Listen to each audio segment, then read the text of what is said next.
Yeah, so my question originally was soccer field fun. Or it wasn't really a question, it was the fact of observation. Recess time, a lot of disputes on the soccer field. So that's where I was looking at, I want the soccer field to be fun, not frustration and anger. I teach phys ed to grades 1 to 3 at the present time. It used to be JK to 3. I've, in the past, spent more time with the older students, being a tech teacher, being a grade 8 teacher, but having taught everything from 1 to 8. Near the end of my career, schools changed, and I thought for the last 5 years or so of my career, I'd be happy to be a prep generator and back in a primary school and phys ed if they would allow me to. So it's a fabulous job, love it.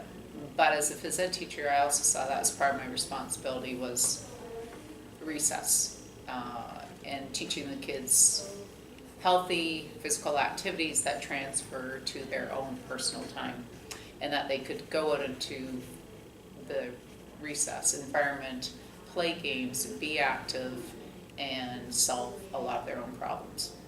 The sad part is you'd sit and watch the frustrations of the staff getting mad, and then nobody's playing soccer, and everybody's off soccer, no soccer for a week, and I just didn't think that was a great solution. How do we get the kids to solve their own problems and play? So in my own phys ed program over the 5 years, in the beginning I never thought a free choice Friday or playtime was a great way to go, but this year I'm very much okay with it, realizing that free time allows me the time that they pick and choose activities that they may engage in, and that I help them do the transition so that they can go out to the field and play with a group of people who want to play the same activity. So I now have free choice Fridays, which for some classes is Thursdays, and I tend to have every class for 3 periods a week and teach Monday, or the first day is the skills, the second day is to put it into context, whether it's, skills that help with soccer or baseball or whatever game situation.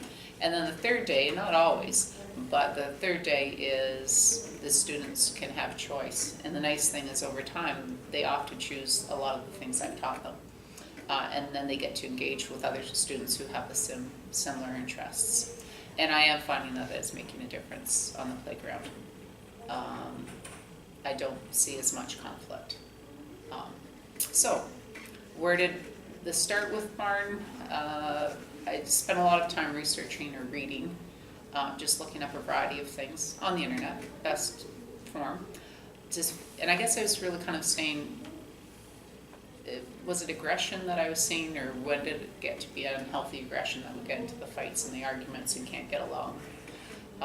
So a lot of the research that I did ended up into finding out that refs were killed by young children just because they'd lose it and they could hit them.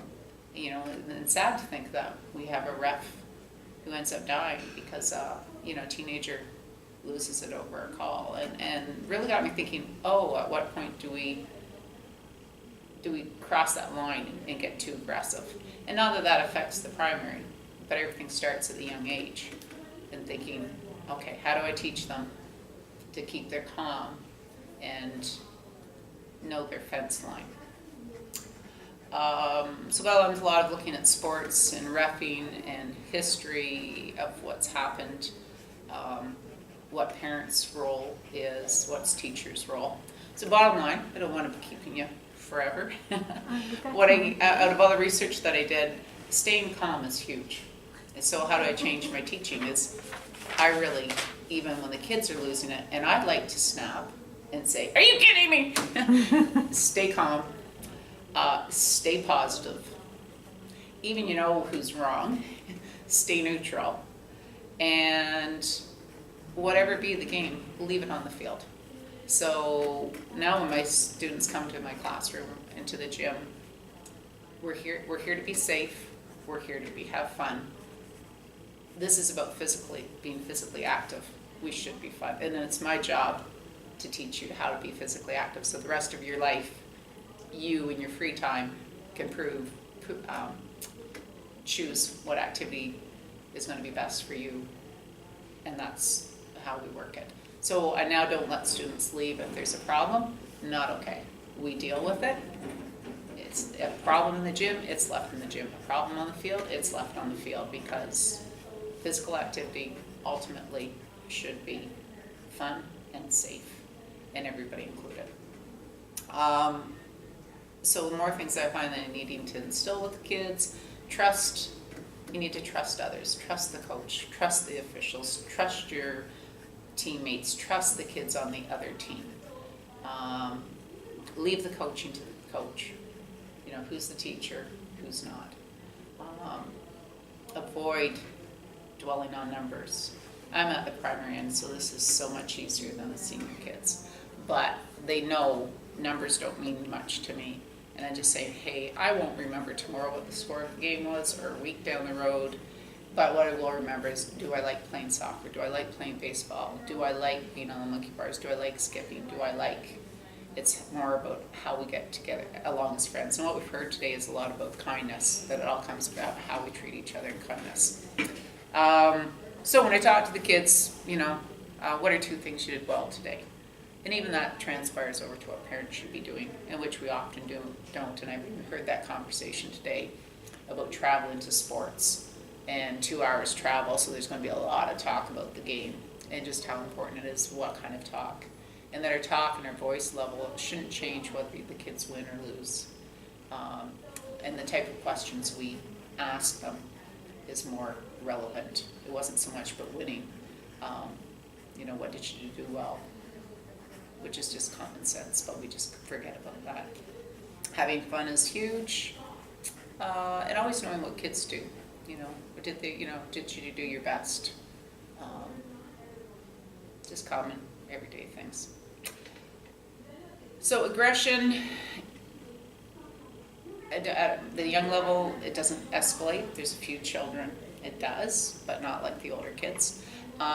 So aggression really comes out of frustration. And whether the kids are overstimulated, and it seems that it goes from verbal to physical. So bottom line is the children need to realize that there's always a consequence for all of their behavior. And never is it okay. Aggression is never okay. But we have to realize the aggression usually comes out of frustration and the words. So we have to help them find the right language and communication. And also that it needs the step needs to be there, so otherwise it tends to turn total physical. So when the kids physically need to be there, it's a time constraint. Love having a co-op student. So that was a godsend to do this barn and have the co-op student, because it has really freed me up to be there for the game situations, to be there to deal one-on-one with the kids. And actually my co-op student is doing the very same thing. She sees what I do, and I just hear her talk when she's supervising kids the same way. So when a problem occurs, bottom line, we learn every game you're going to play, there's a winner and a loser. So you're going to be losing. Get used to it. And nobody likes losing, so toughen up, buttercup. It's part of the game. When they get into, and that we're going to have misunderstandings and confrontations and that conflict, and that's all normal, and let's be positive, there is a solution to all of our problems. And so I go into that with everything, just calm, there's a solution, we can work through this, not a problem. When something does happen, console the victim, be careful not to ignore the aggressor, or not, often we get mad at the aggressor and give the aggressor more attention than the victim. So that's an important thing to do. Always stay with it. We do not. Just stay consistent. We do not. So that the kids just know it's not okay to hit, and it's not okay to retaliate. And that seems to be the biggest. Most of it always seems to be retaliation on the playground. Remove the angry child from the situation. always stay using a low voice. So when I see that there's a real problem, the problem I just remove. And it seems to help. I mean, they get back in. And recess may be different. Gym time is my teaching time. So that aggressor who maybe is not allowed to play basketball or soccer that week at school because of what they've done at recess, gym is different. This is gym class. I know you being banned, that was your consequence. But this is gym, and I'm here, and yes, you can play basketball. And then I help them through. And it's strategies. Just lots of strategies. It's friends playing with friends. It's the stronger team. Oh, they've got better players. So we keep saying, no team's ever fair. Get used to that. You never know what game one person's playing. I teach them a variety of strategies. If that's a big problem, if who's playing with who, then we divide our time up. And if there's 6, or let's say, keep it simple. If there's 4 kids playing, like I had 4 kids playing basketball the other day, 5 minutes, you're partnered up with him. Next 5 minutes, you're with him, and the next 5 minutes, you're with him. So what ends up happening in that 15-minute recess or period, they partnered up with everyone. And then what they generally end up learning is it didn't really matter who they were partnered up with, the end result was kind of the same. And then it also solves, well, we know you two are best buds and you always want to be on the same team, but that excludes everybody else. So it works on that as well, which is ultimately just giving them a strategy. Hey guys, you're mad. How can we deal with this situation? What else can you try doing? And bottom line, if they see that they can change things and they have success, then they tend to use those strategies. Rock, paper, scissors goes a long way to solving a lot of their funny little disputes. Knowing the rules, keeping it simple. When we get into problems, hey, we need to stop. What are our rules again? Where are we having the problems? And it's talking it out.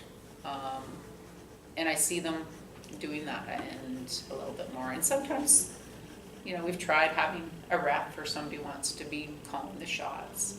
And we've also, so they can do that sometimes, and sometimes they choose to do that. And we talk about giving the ref is the boss. The ref you have to respect. And we always are going to have the odd individual who can't deal with that. And we have the narrow-minded, self-focused. That makes it, that maybe that person needs to be pulled out for a little while, the consequence again. But for the most part, when you talk to the kids, you have the time to spend one-on-one, you are there to help them solve their conflicts, they usually can. They rise to the occasion. And ultimately, what's most important? Safety and fun. Everybody's included, everybody feels valued. So we talk about if you were the weak player, you want as much ball contact as the strong player. And we just revisit that in the classroom, about the passing, about to make the games are only fun if everybody's feeling included, and you're kind, and you might be the stronger person, so you set up the other players, and you get the joy out of setting them up and seeing their joy and seeing them progress, and it's not all about you. But we still always have the odd individual who just can't quite see it that way, so I spend a little more time talking to them or helping them through it. So there's no absolute everything's going to be fabulous, but at least this spring I believe I'm seeing fewer problems on the yard. And the nice part is the free choice day that the kids have. It's like you feel successful as a teacher because they really don't need you anymore. You can have everybody in your class engaged doing very different activities and learning to cooperate and get along and being very physically active and nobody sitting out and included. So it's so nice they can rise to that occasion. I've also found making the connection. Having the co-op student, I can spend more time individually with kids one-on-one. I've now incorporated talking to them about their strengths, their weaknesses, their next steps.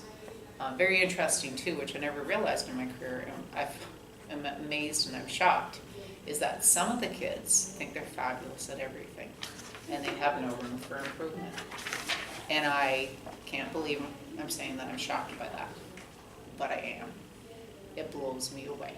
That's really, you are 6 years old or 7 years old. I don't say that to them, but like there's nothing, like you do everything great and there's nothing you want to do like amazing or fantastic, or like you don't want to get better at anything. Even I know you're great, but you don't want to be amazing at something? No. Or like I try to introduce you to different things like, you know, badminton or ping pong or, you know, some of the racket sports, or, you know, is there something that you don't know how to play that you'd like to play, or that you like, you know? And some of them say no. And that may be a new focus in the future for me. I haven't figured that one out yet. But yeah, I love what I do. And I want to see them just enjoying themselves and having more fun at recess and knowing how to engage. And I hope that transfers over when they get to be an adult or a teenager in their own free time, that they know physical activity is fun. They know how to figure out what they want to do and find other people to do it with and be able to cooperate. Just looking at a few other notes that I'd made. Kind of parents or people in general as role models, what we can do. We need to help the students with their frustrations.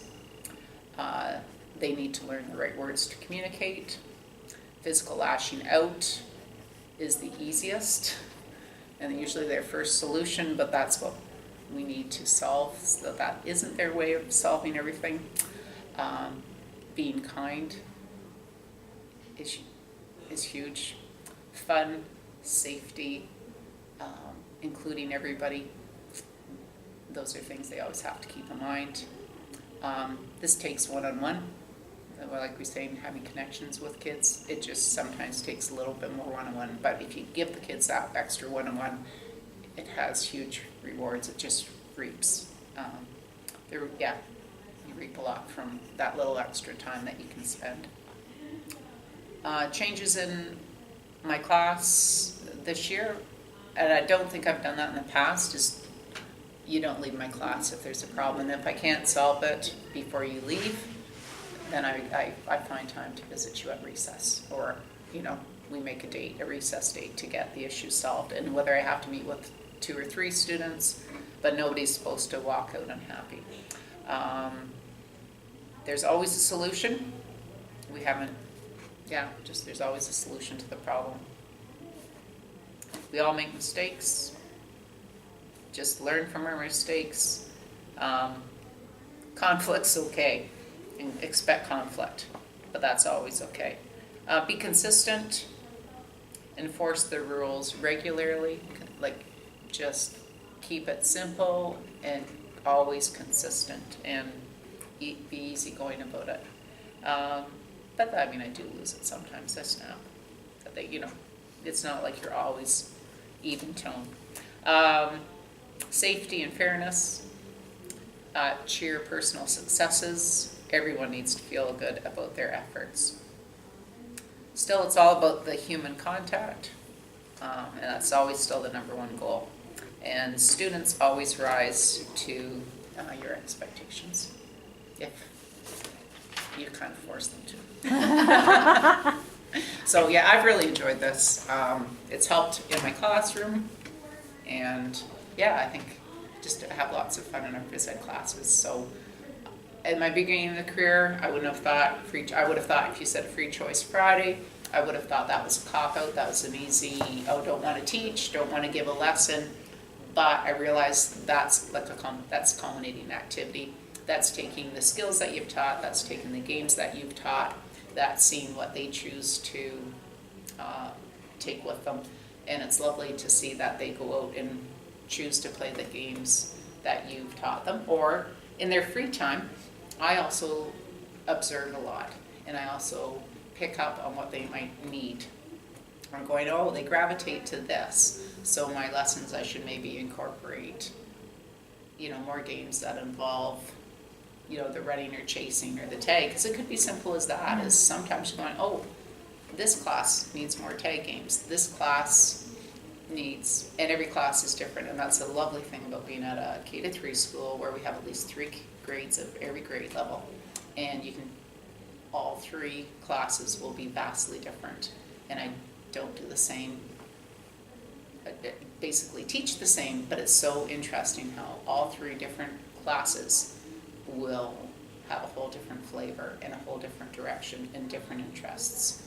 The bottom line is what I teach them in the classroom, I hope that it transpires to the playground, and I think it is. So thanks for giving me this opportunity to spend a little bit more time watching and observing and trying different things and focusing.